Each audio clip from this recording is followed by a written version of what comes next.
ಈಗ diesel petrol ಬೆಲೆ ಏರಿಕೆ ಆಗಿದೆ ಅಂತ ಹೇಳ್ತಾರಪ್ಪ. ಕಚ್ಚಾ ತೈಲ ಬೆಲೆ ನಮ್ಮ ಕೈನಲ್ಲಿ ಇದೆಯಾ ಸರ್? ನೀವೇ ಹೇಳಿ. ಅಲ್ಲಿ ಮೇಲೆ ಆಗಿದ್ದಕ್ಕೆ ಇಲ್ಲಿ 10 ವರ್ಷ ಆದ್ಮೇಲೆ ನಾವು ಜಾಸ್ತಿ ಮಾಡಿದ್ವಿ. ಈಗ ಕ್ರೂಡ್ ಆಯಿಲ್ ಪ್ರೈಸಸ್ 10 ವರ್ಷದ ಹಿಂದೆ ಎಷ್ಟಿದೆ ಅದು ಇವಾಗ ಇಳಿಕೆ ಆಗಿದೆ ಅಲ್ಲ ಜಾಗತಿಕ ಮಟ್ಟದಲ್ಲಿ. ಮೋದಿ ಸರ್ಕಾರ ಇದೆ, ಮೋದಿ ಅವರಿಗೆ ಕಮ್ಮಿ ಮಾಡಕ್ ಹೇಳಿ ಆಟೋಮ್ಯಾಟಿಕ್ ಇದನ್ನು ಕಮ್ಮಿ ಆಗುತ್ತೆ. ಇವ್ರಿಗೆ ಏನಾದ್ರೂ ನೈತಿಕತೆ ಇದೆಯಾ? ಜನ ಯಾಕೆ ಇವರಿಗೆ ಅಕ್ಕಿ ಪಾರ್ 400 ಪಾರ್ ಘೋಷಣೆ ಅಂತ ಕೇಳ್ಬಿಟ್ಟು ಯಾಕೆ ಇವರಿಗೆ ಇದು ಕೊಟ್ಟಿಲ್ಲ ಅಂದ್ರೆ ಇವರಿಗೆ ಮ್ಯಾಂಡೇಟ್ ಬೆಲೆ ಏರಿಕೆನೂ ಕೂಡ ಒಂದೇ, ಅದನ್ನು ಕಾರಣ ಅಲ್ವಾ? ರಾಜ್ಯ ಸರ್ಕಾರ ಹೇಗೆ ಕಾರಣಭೂತರಾಗ್ತಾರೆ ಇದಕ್ಕೆ ಹೇಳಿ? ಇದೆಲ್ಲ ಕೂಡ ನಮ್ಮ ಕೈನಲ್ಲಿ ಇದೆಯಾ? ಆರ್ಥಿಕ ನೀತಿಗಳು, ರಾಷ್ಟ್ರ ಆರ್ಥಿಕ ನೀತಿಗಳು. ಅವ್ರು ಜಾಸ್ತಿ ಮಾಡಿದಾಗ, ಅವ್ರು ಟ್ಯಾಕ್ಸ್ಗಳು ಜಾಸ್ತಿ ಮಾಡಿದಾಗ, ಇಲ್ಲ ಇದು ರಾಷ್ಟ್ರದ ಒಂದು ಬಲಿಷ್ಠ ರಾಷ್ಟ್ರ ಕಟ್ಟಲಿಕ್ಕೆ ಅಂತ ಅವ್ರು ಹೇಳ್ತಾರೆ. ಹೌದಾ ಇಲ್ಲ? ಅವ್ರು ಯಾವಾಗ ಟ್ಯಾಕ್ಸ್ ಜಾಸ್ತಿ ಮಾಡಿದ್ದಾರೆ, ಸೊಂಕು ಜಾಸ್ತಿ ಮಾಡಿದ್ದಾರೆ, ಅವಾಗೆಲ್ಲ ಹೇಳಿದೇನು? ಇಲ್ಲಪ್ಪ ಇದು ರಾಷ್ಟ್ರ ಬಲಿಷ್ಠ ಮಾಡ್ಲಿಕ್ಕೆ, ಆರ್ಥಿಕ ವ್ಯವಸ್ಥೆಯನ್ನು ಸುಭದ್ರಗೊಳಿಸ್ಲಿಕ್ಕೆ ಅಂತ.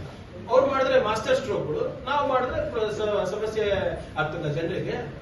ಈಗಲೂ ಅದೇ ಹೇಳ್ತಾ ಇದ್ದೀನಿ, ದಯವಿಟ್ಟು UPA ಸಂದರ್ಭದಲ್ಲಿ ಎಷ್ಟು ಇತ್ತು ಪೆಟ್ರೋಲ್ ಡೀಸೆಲ್ ದರ ಅಷ್ಟಕ್ಕೆ ತಗೊಂಡು ಬನ್ನಿ, ಅದು ಆಟೋಮ್ಯಾಟಿಕ್ ಕಮ್ಮಿ ಆಗ್ತದಲ್ಲ ನಮ್ದು. ಅದು ಜನ ಆಕ್ರೋಶ ಏನ್ ರ್ಯಾಲಿ, ಇದು ಬೋಗಸ್ ರ್ಯಾಲಿ ಇದೆ. ಈಗ ತಾನೇ ಚಿತ್ತಾಪುರಿಂದ ಬರ್ತಾ ಇದ್ದೆ, 50 ಜನ ಇಲ್ಲ ಅಲ್ಲಿ. ಆಟೋನಲ್ಲಿ ಮಾತ್ರ ಪಾಪ ಕೂಗಕ್ಕೆ ಹೋಗಿ ಇಟ್ಕೊಂಡಿದ್ದಾರೆ. ಇವರು ಮಾಡ್ತಾ ಇರೋ ಆರ್ಥಿಕ ನೀತಿಗಳಿಂದ ಇವತ್ತು ನಮ್ಮ ರಾಜ್ಯಕ್ಕೆ ಅಫೆಕ್ಟ್ ಆಗ್ತಾ ಇದೆ. ಎಲ್ಲಿದ್ದಾರೆ ಕೇಂದ್ರ ಸರ್ಕಾರದ ದುಡ್ಡು ಬರ್ತಾ ಇದೆಯಾ? ಇಲ್ಲಿ ಎಲ್ಲ ಪ್ರಾಜೆಕ್ಟ್ಗಳು ನಿಂತೋಗಿದೆ. ಈಗ ಕಲಬುರಗಿ MP ಅವರು ಎಲೆಕ್ಟ್ ಆದ್ಮೇಲೆ ಸ್ವಲ್ಪ ಕಚೇರಿಗಳು ಅಡ್ಡಾಡಿದ್ಮೇಲೆ ಇವಾಗ ಸ್ವಲ್ಪ ದುಡ್ಡು ಬಿಡುಗಡೆ ಆಗಿದೆ CRF ಇಂದ. ಇದ್ರೆ ಸೆಂಟ್ರಲ್ ಸ್ಪಾನ್ಸರ್ಡ್ ಸ್ಕೀಮ್ಸ್ ಮುಂಚೆ 40-60 ಇತ್ತು. ನಮ್ಮ ಪಾಲು 40%, 60% ಕೇಂದ್ರದ ಇರ್ತಾ ಇತ್ತು. ಇವಾಗ ಎಷ್ಟಿದೆ? ಉಲ್ಟಾ ಆಗಿದೆ, 60-40. ಫೋಟೋ ಮಾತ್ರ ಹೌದು. ಜಲ್ ಜೀವನ್ ಮಿಷನ್ ಏನು 50-50 ಇದೆ ನಮ್ದು. ಫೋಟೋ ಇದೆ, ನಂದು ನೋಡಿದ್ದೀರಾ ಇವತ್ತರ ಫೋಟೋ JJM ನಲ್ಲಿ? 3,200 ಕೋಟಿ ರೂಪಾಯಿ ನಮ್ಗೆ ಬರ್ಬೇಕಾಗಿತ್ತು ಹೋದ ವರ್ಷ. ಬಂದಿದ್ದು ಎಷ್ಟು ಗೊತ್ತಾ? 517 ಕೋಟಿ ರೂಪಾಯಿ. ಪ್ರಾಜೆಕ್ಟ್ಗಳು ನೀಡಬಾರ್ದು ಅಂದ್ಬಿಟ್ಟು ನಾವು 7,500 ಕೋಟಿ ರೂಪಾಯಿ ರಾಜ್ಯ ಸರ್ಕಾರವನ್ನ ನಾವು ಭರಿಸಿದ್ದೇವೆ.